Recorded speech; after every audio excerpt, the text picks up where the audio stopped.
বিশিষ্ট সাহিত্যিক ও কবি সুনীল গঙ্গোপাধ্যায়ের লেখা একটি বিখ্যাত গল্প আজ আমি পাঠ করে শোনাব।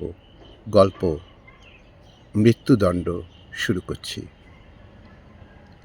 অনেকের কাছে মনে হবে লোকটির অপরাধ অতি সামান্য, কিন্তু রাগে আমার গা জ্বলে গিয়েছিল। ট্রেনে যাচ্ছিলাম হাজারিবাগ, রাত্রের ট্রেন, তেমন কিছু ভিড় নেই। ট্রেন ছাড়ার আগে একটা ব্যাপার নিয়ে গোলমাল চলেছিল খানিকক্ষণ। একজন যাত্রী ওপরের মালপত্র রাখবার জায়গায় একগাদা কাপড়ের গাড্ডি রেখে সব জায়গাটা ভরে ফেলেছে। অন্যান্যরা মালপত্র রাখবার জায়গা পাচ্ছে না। কয়েকজন রাগারাগি করতে লাগলো। যে মাল রেখেছে সেই যাত্রীটি ধুতি ও সাদা শার্ট পরা, মুখে খোঁচা খোঁচা দাড়ি, একগুঁয়ের মতো একটা মালও নামালো না। হিন্দিতে বলল, আমি আগে এসেছি, মালপত্র রাখবার জায়গায় কি রিজার্ভেশন থাকে? কেউ কেউ বলল, বেশি মাল হলে লাগেজ ভ্যানে বুক করার নিয়ম। লোকটি এসব কথায় কানই দিল না। দেখলে মনে হয় কাপড় ব্যবসায়ী।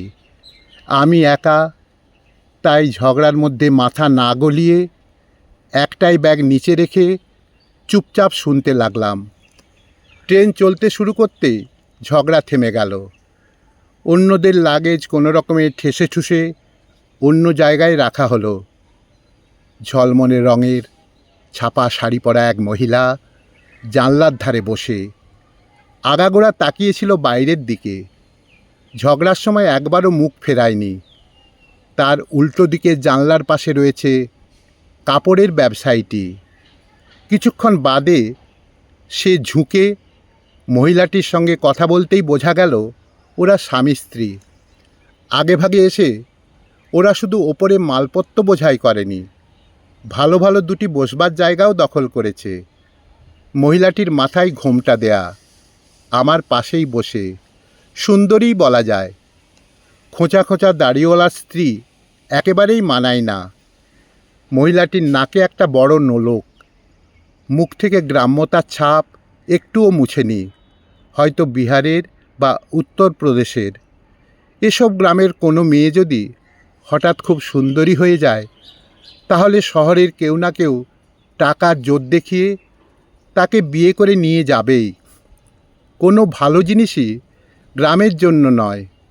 যেমন গ্রামের ভালো ভালো তরিতরকারি, মাছ মুরগি শহরে চালান হয়ে যায়, তেমনি সুন্দরী মেয়েরাও তাই। কিছুক্ষণ বাদে স্বামীর নির্দেশে বউটি একটা পুটুলি বার করে সেটা খুলল। আমি যদিও বই পড়ছি, তবু মাঝে মাঝে সেই দিকে চোখ চলে যাচ্ছে। তখন আমার বয়স 27। পাশে সুন্দরী রমণী বসে থাকলে নীরস ছাপার অক্ষরের দিকে বেশিক্ষণ মনঃসংযোগ রক্ষা করা সম্ভব নয়। পুডলির মধ্যে টিফিন কৌটোয় দিস্তাখানেক পরোটা, কালো রঙের একটা তরকারি, আচার আর লাড্ডু। মাত্র 7:30 বাজে। এর মধ্যেই খাওয়া শুরু করেছে। আমাদের রেলের ক্যাটারার খাবারের অর্ডার নিয়ে গেছে। খাবার দেবে আসানসোলে 9:15। ওরা তৃপ্তি করে খাচ্ছে, মাঝে মাঝে ফিসফিস করে কথাও বলছে হিন্দিতে। বউটি 2-1 বার তাকালো আমার দিকে। আমি জোর করে বইয়েতে চোখ সেটে রইলাম। অন্যের খাবারের দিকে তাকানো মোটেই ভদ্রতা নয়, কিন্তু ওই খাবারের দিকে তাকিয়ে আমার জিভে জল এসে গেল। আচার দেখলে আমি কিছুতেই লোভ সামলাতে পারি না। সমস্ত খাবার চেটেপুটে শেষ করলো ওরা দুজন। বউটি বর্তন ধোয়ার জন্য চলে গেল বাথরুমে। কামরার অন্য লোকেদের সঙ্গে ভাব জমাবার ওদের কোনো ইচ্ছেই নেই। বউটির সঙ্গে স্বামীটির বয়সের অনেক তফাৎ, অন্তত ডবল। পৌরস্য তরুণী ভার্যা। কিছুক্ষণ বাদে কামরায় উঠল একজন ভিখিরি, বয়স 20-21, খালি পা, মালকোচা মেরে ধুতি পরা, হাতে একটা বাঁশি, যেন রাখাল বেশি কেষ্ট ঠাকুর। উঠেই গান ধরল। গলায় তেজ আর সুর দুটোই আছে। রেডিও বা রেকর্ড কোম্পানি তাকে চেনে না, পাড়ার জলসায় সে ডাক পাবে না।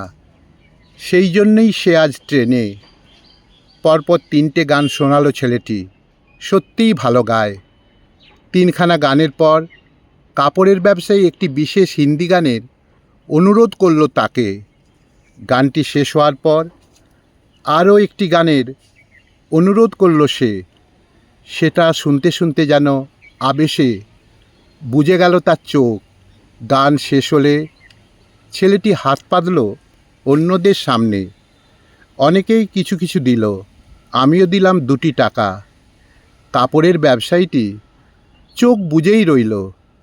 ছেলেটি তার সামনে যখন হাতের পয়সা ঝনঝন করল, 2-3বার ডাকলো দাদা দাদা বলে, তাতেও সাড়া নেই।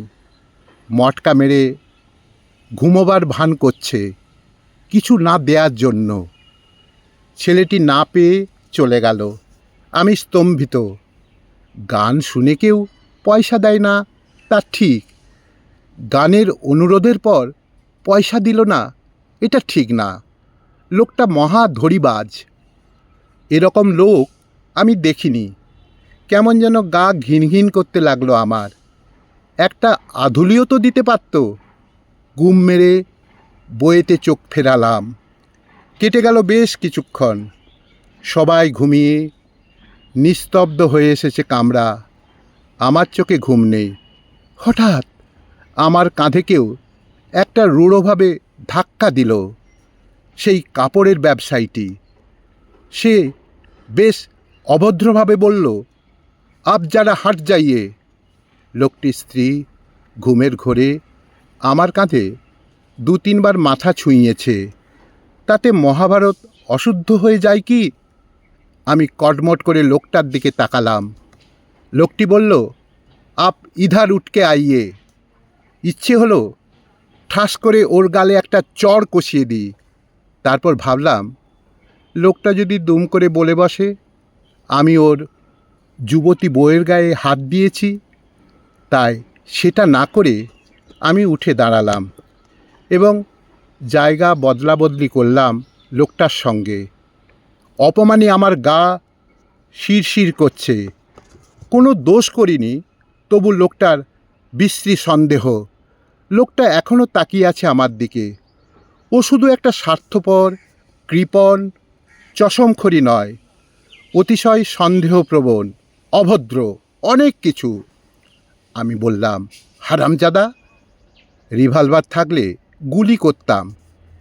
এরকম নরকের কীটের বেঁচে থাকার কোনো অধিকারই নেই।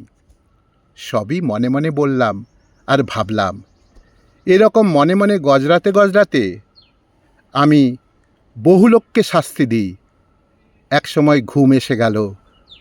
ঘুম ভাঙতে দেখলাম কাপড়ের ব্যবসায়ী তার স্ত্রীকে নিয়ে নেমে যাচ্ছে ধানবাদ স্টেশনে।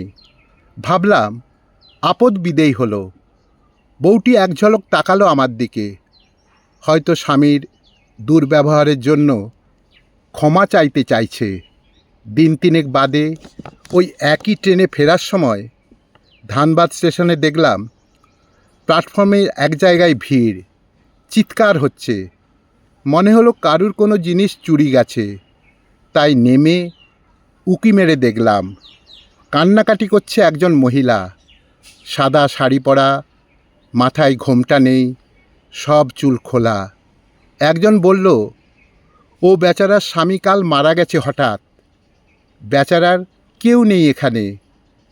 আমার বুকের মধ্যে যেন একটা গুলি লাগলো। এই তো সেই কাপড়ের ব্যবসায়ী স্ত্রী, তাতে কোনো সন্দেহই নেই। বউটি আমাকে একবার দেখল। ধরা পড়া চোরের মতো ভয়ে কেঁপে উঠলাম আমি। মনে মনে ভাবলাম, ও কি বুঝতে পেরেছে যে আমি ওর স্বামীকে মৃত্যুদণ্ড দিয়েছিলাম? দ্রুত পালিয়ে এলাম সেখান থেকে, যেন আমারই একটা কঠিন শাস্তি প্রাপ্য, যেন আমারই একটা কঠিন শাস্তি প্রাপ্য।